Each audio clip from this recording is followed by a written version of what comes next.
goes down, right? And a very long train. If you look, there is a train. One of the bridesmaids is carrying something that looks like a train. And there's her father. Michael Middleton, cool as anything, a very, very charming, very, very supportive man who's going to be, no doubt, incredibly proud of his daughter. I'm just looking, there's a lot of fabric there, quite low cut, lots of lace, slightly plunging on the neckline, but not too plunging, and of course arms must be covered, but she's opted for lace, very elegant, and that beautiful, beautiful veil. And I love the bouquet and the fact that in it is traditionally placed a sprig of myrtle. That's right. And it is from the original myrtle Queen Victoria planted after her bouquet. Absolutely right. You'll see Michael's just struggling there with the train. He's going to have to drape that over his lap. Make sure it doesn't get too crumpled. And Diane, we were saying 7 to 9 minutes. These are the final minutes that Michael Middleton as a father will travel now to the Abbey with his daughter. And so much has been said here in Britain about her being Kate the Commoner, but he is going to witness his daughter in just moments be transformed from his beautiful little girl to the wife of a prince. The train is finally in. You've just noticed how much time it's taken for Michael to put all of that train in there, and the door will be shut momentarily and they will begun their procession. This is the final drive. Do we know yet who designed this dress? No, it won't be. It will not be announced until she steps foot in that abbey. Of course, Prince William cannot see any of this. He's now in the separate chapel where there are no screens. It was Kate's wish.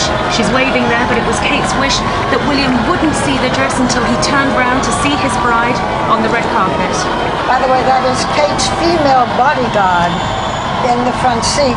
And if any of you remember the pictures of Princess Grace, there's the tiara, Barbara, as well. Lots of debate over the tiara, and we can see it looks like the George III so the tiara. Queen probably gave her the tiara, but it looks very much like the dress that Princess Grace wore all those years ago. And there was so much made here in Britain about her hair, whether or not she would wear it up or down. There were photographs in the last 24 to 48 hours of her with her hair up. It was sort of a tease. People thought, is that what she'll do? But she looks very much like the Kate Middleton this country knows well. She wanted to do her own makeup this morning. She wanted to look like herself. The hair is her trademark, and it's down. I want to watch for a moment because I keep thinking what she is seeing along this road, and as we have said before, she is hearing the whispered echoes of so many who have traveled this route before, passing by monuments that arc back over hundreds and hundreds of years. We look at her face, we look at her wave, we imagine what she is thinking. And Robin and Tina, I know you're watching too. Yes, we are, Diane. We are watching intently like everyone else. And the last to arrive to a royal wedding, the bride in a car, was Princess Alexandra, 1963, the Queen's first cousin. Normally arrived by carriage. And when they were talking earlier, Tina, about her hair, I remember that Bianca was telling me, Bianca Goldriga, earlier in the week, that she wanted her husband to recognize her. You know how some brides get all wild with the hair? Yeah. She wanted him to be able to recognize her. Well, that's so much their relationship, that it is a real friendship, and it's not based on fairy tale fantasy. She wanted to look beautiful, but she also wanted to be the woman that she knows that he loves. And I think, whereas Diana wanted to be a fairy bride. And they have been able to really strike that balance. But as you can see these pictures, and it's we're so happy because we've been hearing about how calm they all were, everyone involved in the wedding prior to, and it seems that same way this morning, Tina. Yes, you can see that. And they are passing us right now. That although she's waving to the crowds through the window, and we've taken note of the veil, so reminiscent of Princess Diana, who had the veil as she traveled in the carriage. This is different. Kate Middleton said she wanted to travel by car, and this is the Queen's 1950s Rolls Royce. It's the oldest car in the collection, but the car is not the star, clearly, with this crowd.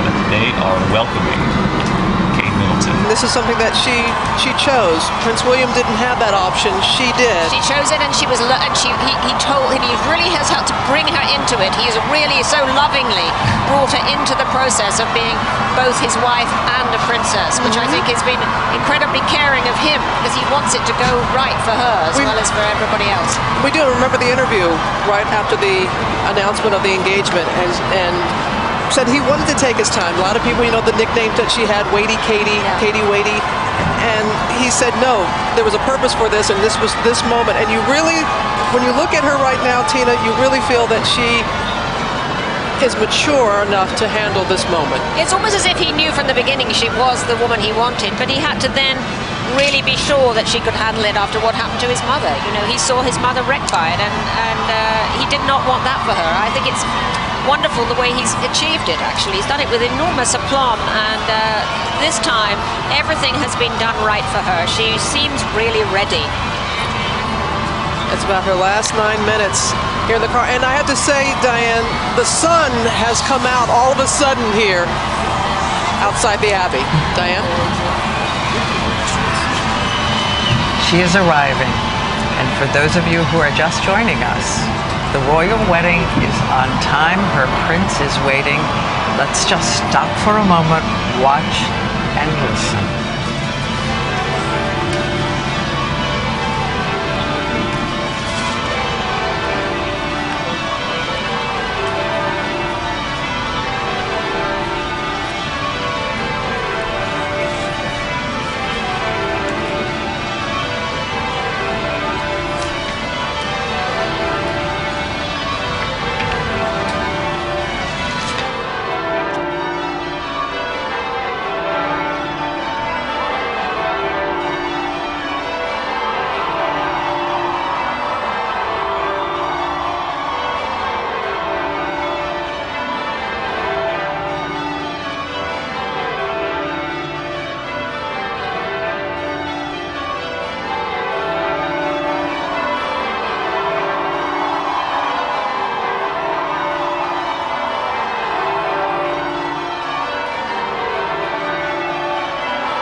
It'll take nearly 4 minutes this walk.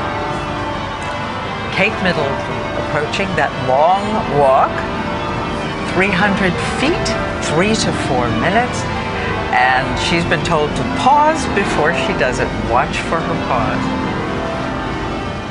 And we finally know what the big suspense was and who made her dress. It's done by a woman named Sarah Burton, who is the creative director of Alexander McQueen. You may remember that Alexander McQueen made the red and black dress for Michelle Obama for the state dinner at the White House. Very sadly, he committed suicide a year ago. A very well-known designer. He's going to be honored this coming Monday at the Metropolitan Museum. And doesn't she look gorgeous?